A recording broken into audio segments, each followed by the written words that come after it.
So in Muskegon County, campers narrowly escaped injury when trees toppled down around them in the storm.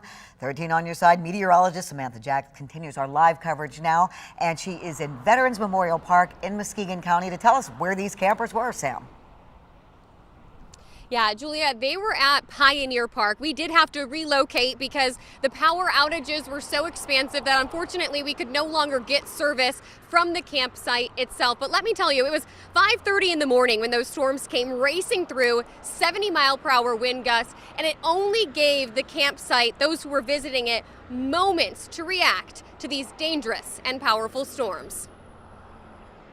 Well, about 5 o'clock this morning, we were, both sleeping off and on because you could hear the rain and the wind, and all of a sudden the whole inside of the tent just expanded, and you heard this massive whoosh, and the tent started to collapse. Collapsed on my side first. Yep. And then I was able to yell to him, jolting him, and he moved just enough to miss that tree that came down on his pillow. This area right here, this is where my head was. No. Yeah, and I could feel the tree on my shoulder as I was sliding off the cot. Rich and his wife Patty then had to crawl out of this tent. The first thing crossing their mind, where's their family? It's a family reunion that was all happening just to the right of me, but you can see his brother's tent completely encompassed by trees. Thankfully, none of them were hurt. And this was just the start of the damage here at Pioneer Park. One couple just up the road started their evening celebrating their 27th wedding anniversary, and of course woke up to a very different morning. It was probably about, 5:30 in the morning. And I was sitting in the camper looking out the side window, and I could see the trees kind of bending sideways, and I was like, oh no, this isn't good. And I just made a quick comment like, I hope a tree doesn't fall on our camper. Like, that would be awful. And then we heard the crack, and then I was lodged down onto the floor by something that had hit me. And I was just talking and trying to listen to see if everybody else was okay. What's going through your head in a moment like that?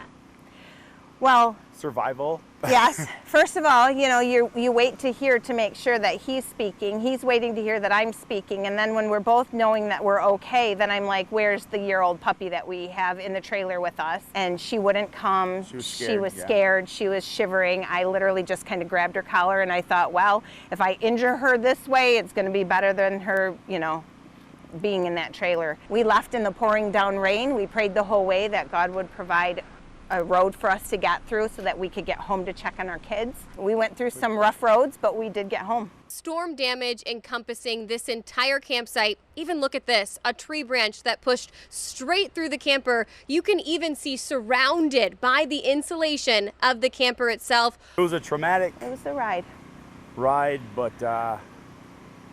thankful that we're alive. Thankful. And possessions can be replaced. Absolutely. And so. Tents thrown, campsites completely demolished, but so grateful that nobody, incredibly so, was injured. But it didn't just stop there at Pioneer Park. Now we're at Veterans Memorial, just a few miles up the road, again, just so that we could have some better service to report to all of you. And look at this tree behind me. The roots completely ripped out of the ground. The tree then toppled over, taking down this power pole. And this is a large tree that came down just right here in the city. Cars racing by. And it's this type of damage that's not just in campsites and on streets. It's also on people's homes surrounding the community. Power outages everywhere. We were up the road at Brooklyn Bagel. Couldn't even connect to their Wi-Fi because there were so many people in there just trying to get service, trying to charge their devices, just completely packed, trying to recover from these storms. So we're going to continue to check out the area, of course, throughout the evening and night. But again, just so grateful that they weren't hurt from the storms, those in Pioneer Park. Reporting live from North Muskegon, I'm meteorologist Sam Jacques.